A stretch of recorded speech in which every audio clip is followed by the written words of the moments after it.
دلته یزید په عدالت کې د شمر ولاړ دی. دلته یزید په عدالت کې د شمر ولاړ دی. دلته د چا سره د چا نه احتساب غواړي. او ساګره دوی له شپېلۍ د اسرافیل په کار ده تل یې ونه چې د مړو نه انقلاب غواړي.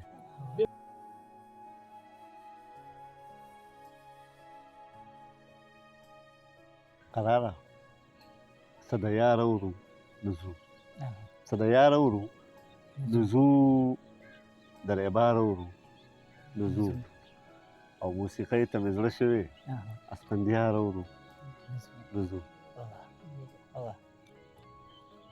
قراره وایي چې زما ذرې ذرې وجود یې غونډوو ویلې، زما ذرې ذرې وجود یې غونډوو ویلې، بیختې زمونږ د غریبیو زیدمنه شولې، او نن یې له دې قهره د سر لوپټه وسېزله، ته په ساګر مې چېرته سوری په غرمه نه شولې.